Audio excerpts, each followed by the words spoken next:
Rewind කරන්න පුළුවන් නිසා මුකුත් මගේ වෙන්නේ. BOTV TV බලන හොඳම විදිහ. Good evening tonight. Calling it quits. United States withdraws from the United Nations Human Rights Council, calling it a cesspool of political bias. The Human Rights Council has been a protector of human rights abusers and a cesspool of political bias. Songs of praise.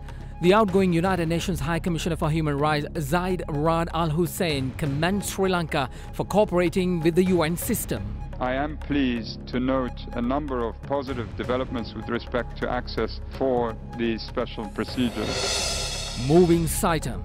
John Kuthalawala Defence University Special Provisions Bill passed in Parliament, allowing to absorb Saitam medical students into the KDU. A different strategy. Despite the depreciating rupee, the International Monetary Fund says the rupee should continue to float. And in sports, guilty as charged. Sri Lanka's captain Dinesh Chandimal suspended from the third and final test against the Windies after he was found guilty of changing the condition of the ball.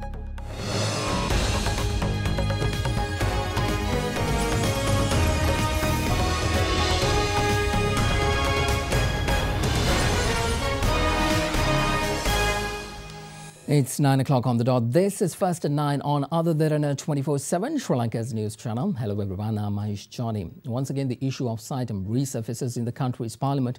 A full report on that story coming up later on in the show. But first, we want to turn your attention to the United States and their decision to withdraw from the UN Human Rights Council.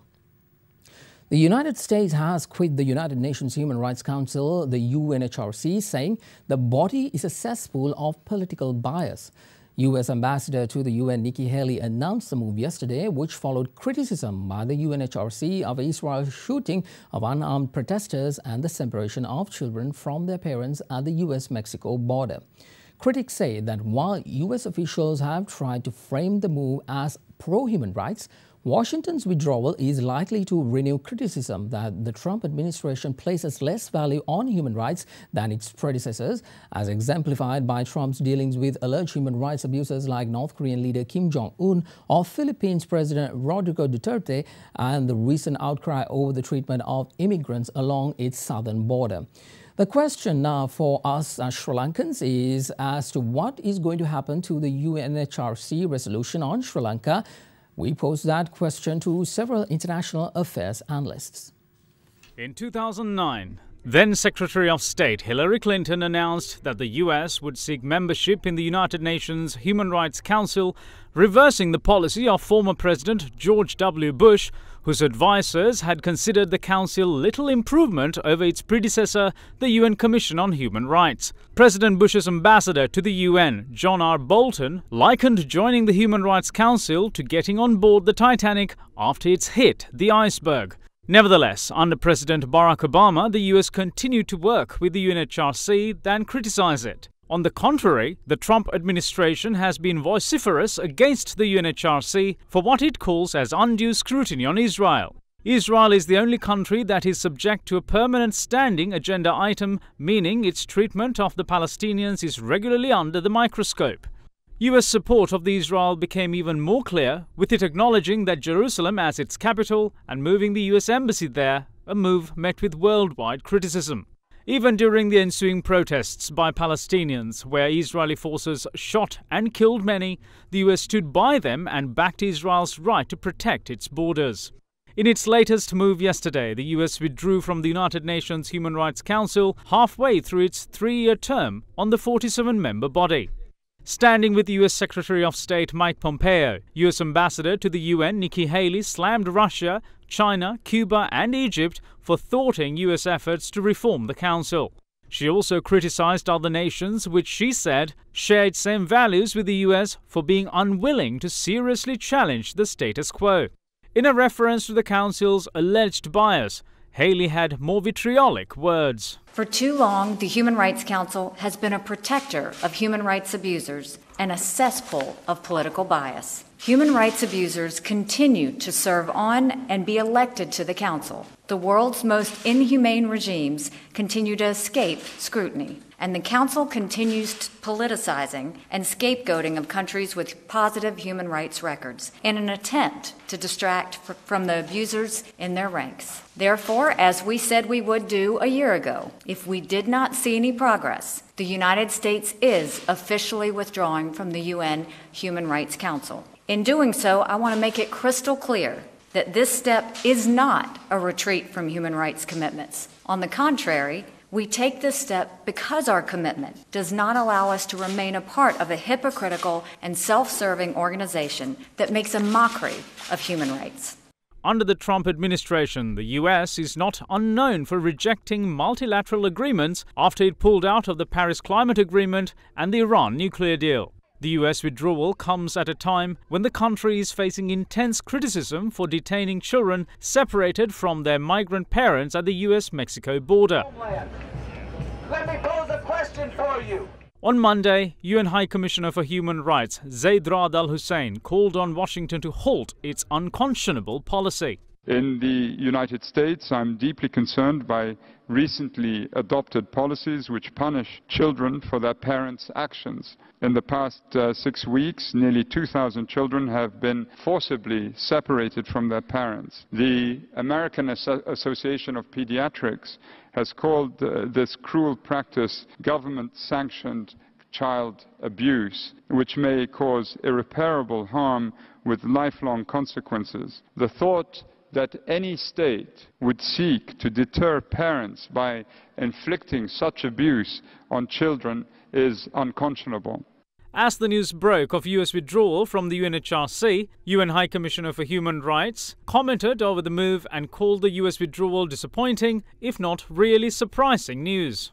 Meanwhile, Israeli Prime Minister Benjamin Netanyahu was quick to support the US move to withdraw from the UNHRC, posting a number of tweets praising it as a courageous decision. With the United States being a sponsor of multiple resolutions against Sri Lanka, First at 9 sought the views of several experts on diplomatic relations on the impact the US withdrawal from the UNHRC would have on Sri Lanka and how they see the withdrawal. But I think it's a bad move. The UN Human Rights Council is a parliament of human rights, the only such parliament that we have in the world. Now, we may disagree with the decisions taken by the Human Rights Council. Those decisions are taken by a vote. So, a country must be able to convince other countries and win the majority of votes. It's like parliament. If you don't like it, you shouldn't walk out. You should try to convince the others of your point of view. So they're walking out of a smaller place, a place that they can walk out of, and that's Geneva. It's not going to help. It's not going to be better for the United States. It's not going to be better for Israel. And it's not going to be better for the Human Rights Council. Nobody wins. Everybody loses by boycotts and walkouts. In diplomacy, whatever you feel about what a council is doing or what a group of countries is doing, you have to participate and you have to do your best to persuade. It's wrong and it's not helpful at all. The United States in Geneva has not been very helpful to Sri Lanka. I don't think it has been a very good friend of Sri Lanka's in the Human Rights Council. But the US walking out is not going to help us either. The main driving force of the resolutions against Sri Lanka from the beginning was always Britain rather than the United States. And that's because of the electoral power of the Tamil diaspora in Britain. The United States in the past has championed actions in the Human Rights Council against Sri Lanka on the basis, largely in our view, of unfounded allegations and exaggerated assertions by various political groups and interested parties. Today, the reason given by Ambassador Nikki Haley for the withdrawal of the United States from the Human Rights Council was that the Human Rights Council is a cesspool of political inequity and bias. We could have said the same about the Human Rights Council at the time the resolutions were adopted against Sri Lanka. Unfortunately, in 2015, we co-sponsored the resolution against us. Today, as a result, we are at least under a moral obligation to give effect to the resolution and its aftermath. In my view, it's like a millstone around our neck. Personally, I do not think that it was necessary for us to have co-sponsored that resolution in the form it was presented. I believe that even now, there's no legal obligation for Sri Lanka to comply with everything that's contained in that resolution. Similarly, resolutions of the Human Rights Council cannot be enforced against a member state. In a follow-up to that story, U.S. Ambassador to Sri Lanka Atul Keshap had met with senior government officials to convey the assurance of the U.S. government that it will remain fully engaged with Sri Lanka to help meet continuing and standing commitments to the international community to advance the cause of reconciliation and lasting peace. Sri Lanka co-sponsored with the United States 2 UN Human Rights Commission resolutions, 30-1 in 2015 and Resolution 34-1 in 2017.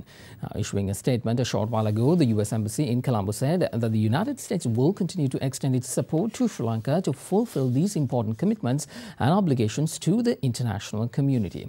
A statement went on to say that the U.S. will follow Sri Lanka's progress closely and look ahead to engaging with Sri Lanka between now and March 2019. The outgoing United Nations High Commissioner for Human Rights, Said Rad Al Hussein, has commended Sri Lanka for cooperating with the UN system. His statement comes after a period of fraught ties with the UNHRC following the end of Sri Lanka's civil war. Sri Lanka has extended more cooperation to the UNHRC under Hussein's tenure.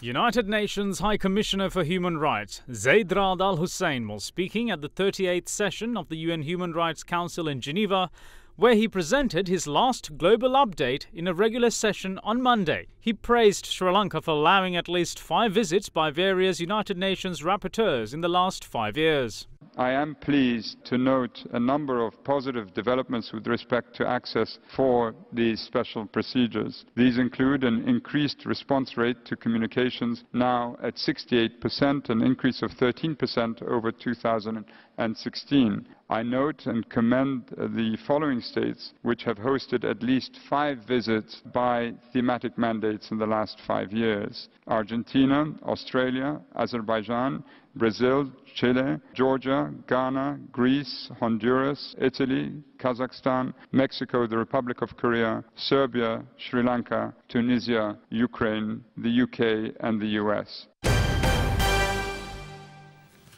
Let's take you to the Parliament now. The General Sir John Kothawala Defence University Special Provisions Bill to absorb Saitam medical students into the KDU was passed in Parliament with amendments today. The bill was passed without going for a vote. It was presented to Parliament on the 8th of June by the Minister of Higher Education and Cultural Affairs, Wijayadasa Rajapaksa. It seeks to lay down the national policy relating to the absorption of students registered with the South Asian Institute of Technology and Medicine to the General Sir John Kothawala Defence University. This act will allow us to absorb students who enrolled for the Saitam Medical Faculty from the 15th of September in 2009 to the 15th of May in 2017 to the General Sir John Kothawala Defence University. We will only absorb them once their educational qualifications are properly checked. Students who had studied the local syllabus must have acquired at least 3 S-passes for their main subjects. Students who had studied international syllabi will also be considered. We're going to get a confirmation from the University Grants Commission regarding their qualifications before we absorb them to the Sir John Kothawala Defence University. The KDU MBBS degree will be offered to those students who have successfully completed both their clinical training and theoretical courses. We will also bring in another amendment to this Act. This amendment will allow us to nullify the Saitam Medical Faculty as soon as these students are absorbed into the KDU. I hope you agree to these. The faculty should be nullified through the Universities Act as well. You should gazette it too.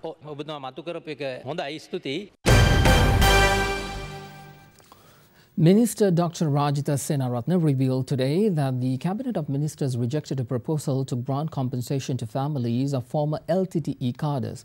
He said the proposal was tabled by Minister of Resettlement, Rehabilitation, Northern Development and Hindu Religious Affairs, D.M. Swaminathan. The minister revealed the matter in response to questions raised by journalists during the Cabinet media briefing held in Colombo today. Swaminathan ඇමතුමා ඊයේත් cabinet එකට ඉදිරිපත් කළ තිබුණා උතුරේ සටන්කාමීන්ට වන්දි ගෙවන්න ඕන කියලා ඒක කැබිනට් පත්‍රිකාව ප්‍රතික්ෂේප වෙලා තියෙනවා. දැන් මේ කැබිනට් පත්‍රිකාව 3 වතාවක් ප්‍රතික්ෂේප වෙලා තියෙනවා. කාගේ උමනාවටද මේක ඉදිරිපත්? It is his need. He's the Minister of Rehabilitation in the Northern Province. He doesn't have the purview to oversee the South. He proposes, but it's the cabinet which makes the decisions. Anyone can table proposals. ඒක සඳහන් වෙලා තියෙනවද යුද්ධයේදී මියගිය කොටි සමාජිකයන්ගේ පවුල් වලට බන්දි ගෙවීම කියලා. නෑ ඒකේ තියෙනවා. It mentions a lot of fields, around 10 in fact. Compensating LTT cadres is removed and other fields will be executed. Meanwhile, the joint opposition also touched on the proposal by Minister D.M. Swaminathan to grant compensation to families of former LTTE cadres. Addressing a media briefing in Colombo today, they expressed their displeasure over the possible payment of compensation with public money. Minister Swaminathan presented 3 cabinet papers and all of them were rejected. These papers mentioned that compensation must be paid for families of the LTT cadres who are living in the Northern Province. This proposal was not originally tabled by Minister Swaminathan but by Prime Minister Ranil Wickremesinghe. They presented this paper with the intention of garnering more votes from the Northern Province during the upcoming presidential election. LTT සමාජිකයන්ට වන්දි ගෙවන්න cabinet පත්‍රිකාවක් ඉදිරිපත් කරනවා. මේ රටේ බදු ගෙවන ජනතාවගේ මුදල්. For the first time in the world's history, a government had made a decision to use public's tax money to pay compensation for deceased members of a terrorist group. Does this strengthen reconciliation? Either the government has gone mad or it is possessed by Tamil tigers. නැත්තම් මේ ආණ්ඩුවට කොටි ආවේශ වෙලා. Meanwhile, following a special discussion with former President Mahinda Rajapaksa, members of the joint opposition yesterday said their political entity will not join hands with the group of 16 SLFP members as long as they maintain relations with the SLFP. The former president didn't advise any of the joint opposition members. He only advised the SLFP's group of 16. The joint opposition can't take them until they stop participating in meetings of the SLFP. They scolded former President Mahinda Rajapaksa for 3 years and said that they will drag him on the road for establishing a new party. If they want to continue with their political journey, they must apologize to the public. State Minister of Power and Renewable Energy Ajit P. Pereira warns of political measures if complaints on corruption and malpractices are unnecessarily delayed. Addressing media in Panadura today, the State Minister said that all 3 proposed special high courts should be immediately set up. Earlier, Cabinet approval was granted for the first special high court to try multi-billion-dollar graft cases to be set up by the first week of July. Sri Lanka Police, CID and FCID have concluded investigations and handed over more than 120 cases to the Attorney General's Department. But court procedure is normally delayed. Only 19 of those cases have been filed and only 2 of that was closed. To expedite the hearing of the rest of the cases, special high courts will be established. But people ask where these courts are. The first court will open during the second week of July, adjacent to the Law College of Halsdorf. A problem still remains because Cabinet approval was granted to establish 3 courts and therefore other 2 courts should be established soon.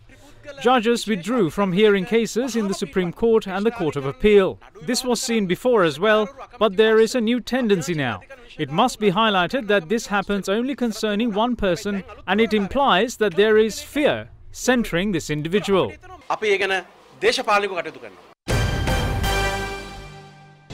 You are watching Sri Lanka's award-winning news channel, Derana 24/7.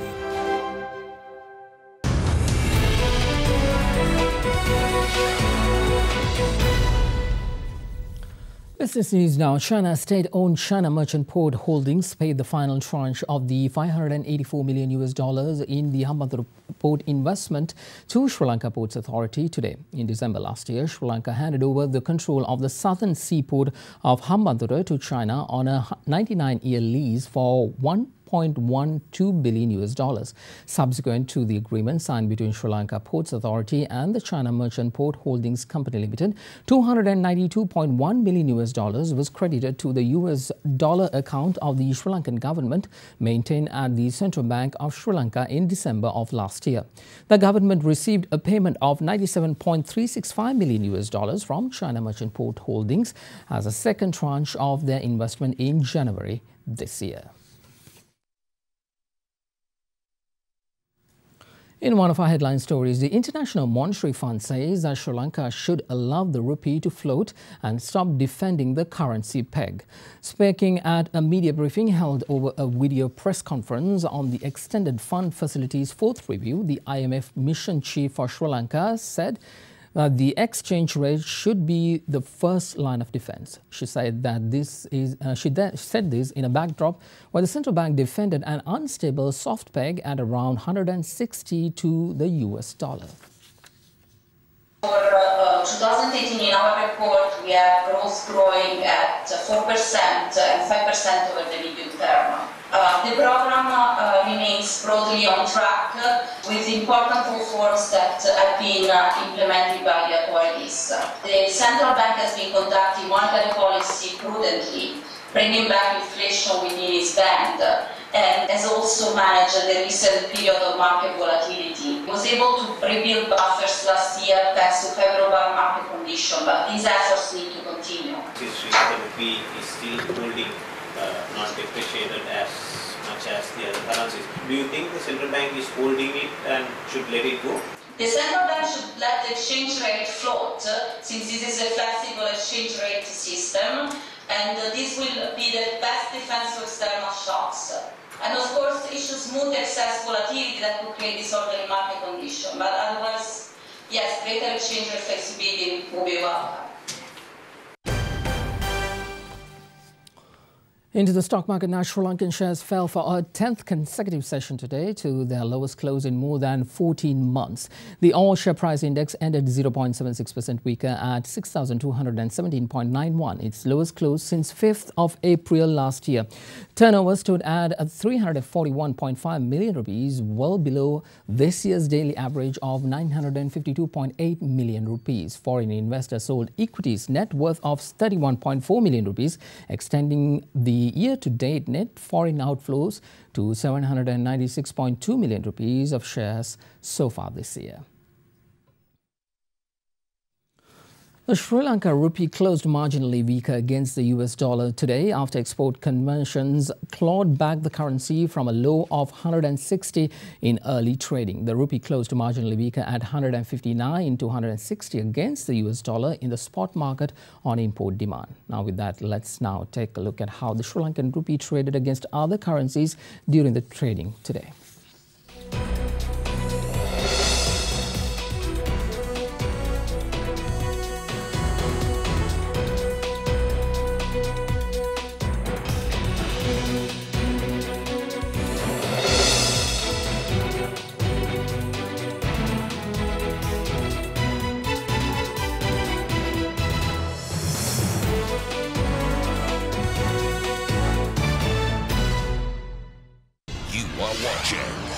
Sri Lanka's premier news channel, Other Derana 24/7.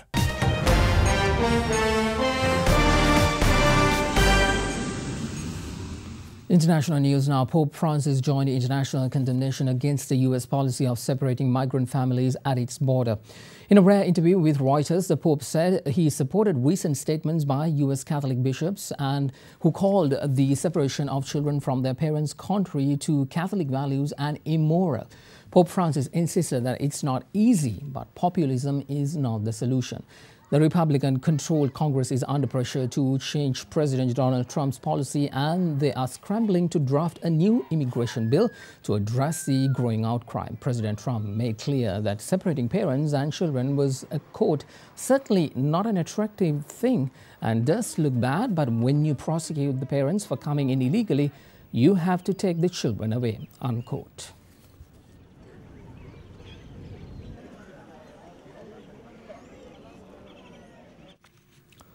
More than 190 people are now thought to be missing after Monday's ferry disaster on Lake Toba on the Indonesian island of Sumatra. The number, revised up from 130, is 3 times the number of passengers the ferry was licensed to carry. Search efforts resumed today for the estimated 190 people who were declared missing after the ferry sank in the 450-meter deep Lake Toba, the world's largest volcanic lake. Police said many victims are thought to have been trapped inside the vessel, and Indonesia's National Search and Rescue Agency said only 18 survivors were found, all within hours of the tragedy. 3 bodies have so far been recovered, but authorities say the boat operators didn't hand out tickets and therefore no records are available about who was on board.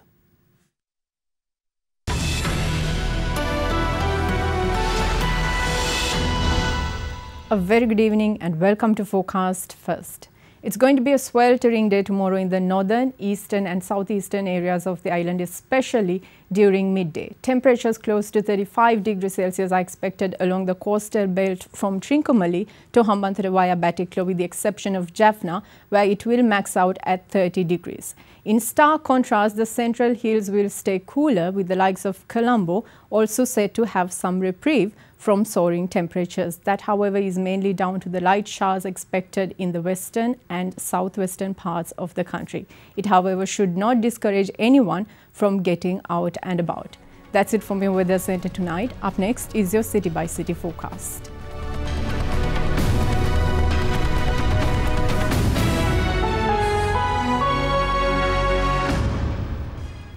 And that is a part of your world tonight right here on Other Derana 24/7, Sri Lanka's news channel. I'm Mahesh Johnny. First at 9 will return tomorrow at the same time. Now be sure to join us then. Before we wrap things up for tonight, let's take you to the Eastern University of Sri Lanka. The Eastern University is a public university situated in Vandaramule in the Eastern Province and was established in October 1986. We thank you for joining us tonight. Have a good night.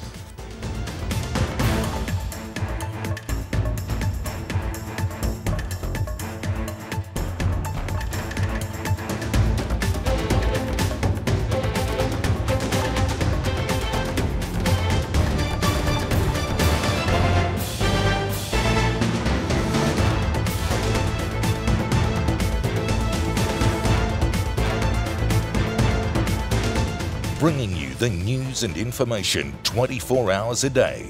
This is Sri Lanka's premier news channel, Other Derana 24/7.